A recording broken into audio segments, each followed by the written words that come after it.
मन्नत लगाओ भाई कान्हा जी का भोग। आज तो यो घरा सुत्या था भाई, रोन को दौरा सुत्या था। हैं ने सुन दिया दो बला तुम्हारी तड़ा पड़ता पड़ता बच्चा को ला तुम्हारी एक एक खाट पर सुते थे तुम दोनों। और फिर ये देखो पढ़े थे भाई, रोन बोला मंडा भी काम करवा दे कुछ, तो मन्नत का इसका रोन का दोनों का साइंस का पेपर था, दोनों इकट्ठे बैठ कर तैयारी करे थे। तैयारी बेरे नहीं किसी करी, बाकी ने फोन लेके गए थे, फोन देखा पढ़े थे। पढ़े थे फिर देखा हाँ चुके कोने फोन न तो भाई दौरे रंधे रंधे कौन छोड़ देना। चल लगा दे भोगी भी हो गया होगा ठंडा, लगा दिया फूक मार के लगा दे। अरे बुक भी गिरा दी, धरती में ना गिरा करे, के करा करे फिर बुक गिर जा तो जमाई चुचकार ली तो न तो है। ये विद्या माता है या विद्या माता ने चुचकार लिया करे, जमीन पर गिर गई बता, पैर लग जा पैर लग जा तो भी के बात भाई रो ने जमा टूट रही कितरे हैं। कुत्ता ने बुलाओ जनु है, एक बार चुचकारा कर नु करया करे दो कुमारा जब तो तो भाई मन्नत की थी छुट्टी, आज मन्नत ने नुआ दी अपने लड्डू गोपाल, और ये लगा दिया इनका इत्र। अरे कपड़े बना दे बस ही फटाफट।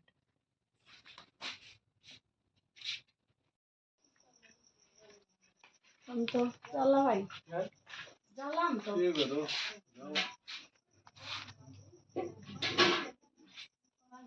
ये मेरा भाई है जो हमसे मिलन आया था, और मैं भी इनके वेट कर रही थी। मैंने भी लेट हो गई थी मैं दुकान पे, तो इनका आने का वेट कर रही थी। तो इनसे मिल के फिर मेरा भी भिवानी जाने का टाइम हो गया था। इनने भी अपनी जो मेरी मान कर दी थी, फिर हम चल पड़े थे भिवानी। देखो बड़े हुए हैं, उनका फर्ज जो हमें समझाने का। ठीक है भिवानी के लिए रवाना हो गए। ये है हमारा हांसी से भिवानी वाला रोड। अगर पुल के बिल्कुल सामने सीधे सीधे जाना है तो हम महम वाले रोड पे पहुंच जाएंगे। अगर हमने भिवानी जाना है तो अब ये यहाँ से जाके सीधा और गोल चक्कर पे घूम के वापस इस पुल के नीचे से ही निकलेंगे हम। अगर हमने जींद जाना है तो ये जैसे हमारा ये लेफ्ट टर्न होगा तो बिल्कुल सीधे जाएंगे तो हमारा जींद वाला हो गया। और ये देखो गोल चक्कर घूम के वापस पुल के नीचे से जाएंगे, हमने जाना है भिवानी। इसमें पुल के नीचे से जाके हमें अगर राइट टर्न करेंगे तो वापस भिवानी वाला सॉरी हांसी वाला रोड आ जाएगा हमारा, और ये है हमारा भिवानी वाला रोड। अब हम पहुंच गए अपने भिवानी बुटीक पर पहुंच गए। बुटीक पर पहुंचते ही वो अपना रूटीन का काम शुरू हो जाता है। तो मैंने अपना काम शुरू कर दिया। मैंने भी सूट कटिंग करने थे तो मैं भी लग गई अपने कटिंग वाले काम में, क्योंकि लगभग पूरे दिन ही कटिंग का काम चलता है। अभी स्टिचिंग का तो कम ही होता है क्योंकि कारीगर से ही करवाना पड़ता है स्टिचिंग का। तो कटिंग का काम ही इतना हो जाता है पूरे दिन। अगर इनर का सूट कट करने लगे तो पूरा दिन ही लग जाता है, 2 सूट मुश्किल से कट होते हैं। देखो भी काम के साथ मस्ती भी ज़रूरी है, और अपना बचपन हमेशा जिंदा रखना चाहिए। देखो कितनी खुश हो रही है, बैलून के साथ खेलने लग रही है। और काम करते हैं, और काम करते करते हम मस्ती भी करते हैं, नहीं कि पूरे दिन काम में ही लगे रहो। अब ये देखो अब लग गई काम में, सूट कटिंग करने लग रही है और मैं सिलने लग गई थी। पहले मैंने कटिंग का काम किया था और फिर मेरा भी सिलने का काम था। ये सूट भी मैंने देना था तो मैं सिलने लग गई थी इसमें।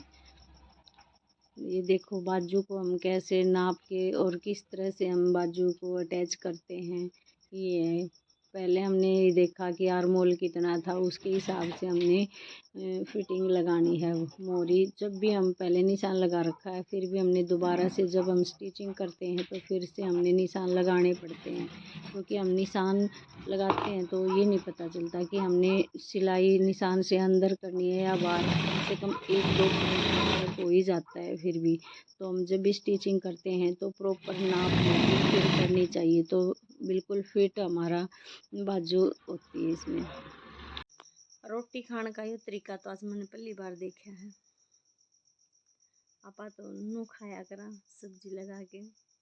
देखियो एक बार ये वीडियो।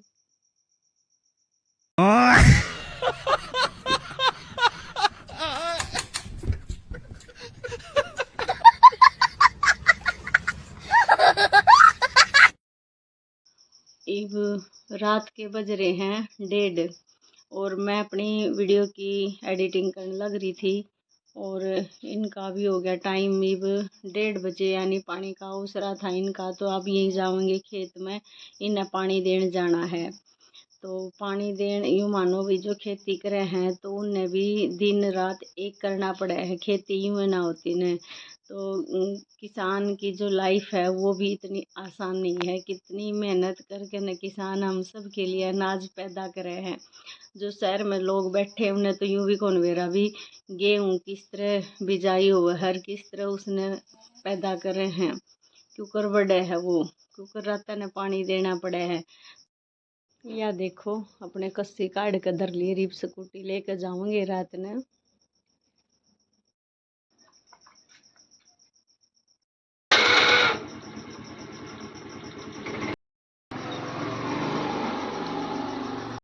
किसान जितनी मेहनत करता है, दिन रात लगे है और हम सब का पेट भरा है, तो उसे उतना भाव नहीं मिलता जितना, जैसे आजकल देखो सोना का भाव कितना बढ़ रहा है और जितना भाव बढ़ता जा रहा है लोग उसने उतना ही ज़्यादा खरीदने लग रहे हैं। जो पैसे वाले लोग हुए हैं उनने इतना भाव बढ़ा दिया सोने का कि उन्होंने सोचा है भी हम सारा सोना भी खरीद लेवा, इतना स्टॉक कर लेवा। लेकिन एक गरीब किसान है, गरीब इंसान है, जिसकी बेटी की शादी करनी हो, बेचारा के अपनी बेटी ने देश का है यूँ बताओ। उसकी 3-4 लाख में उसने अपनी बेटी की पूरी शादी करनी हुआ है। उन 3-4 लाख में वो अपनी बेटी की टूम बनवावेगा या उसका ब्याह करेगा। नो बताओ, अगर एक छोटी सी अंगूठी भी हम बनवावा है तो वो भी सीधी 50,000 की जाके बनेगी। और पजेब देखो, पजेब बनवावे हैं तो वो भी 25-30 हज़ार की तो ज़रूर बनेगी, अगर छोटी सी पतली सी हम बनवाएंगे तो भी।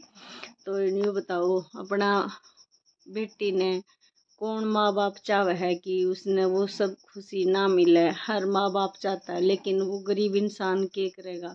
तो आप सब से रिक्वेस्ट है कि ये जो सोना खरीदना बंद करो, इसका भाव बढ़वाना बंद करो प्लीज़, आप सबसे रिक्वेस्ट है। दुश्मनों से रक्षा करता है, दिन रात हमारी रक्षा करता है और एक किसान हमारा दिन रात मेहनत करके हमारा पेट भरता है।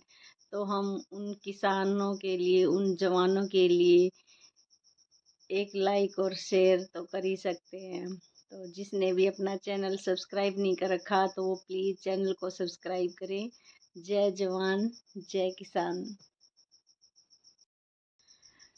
एक लाइक और एक कमेंट किसान के नाम।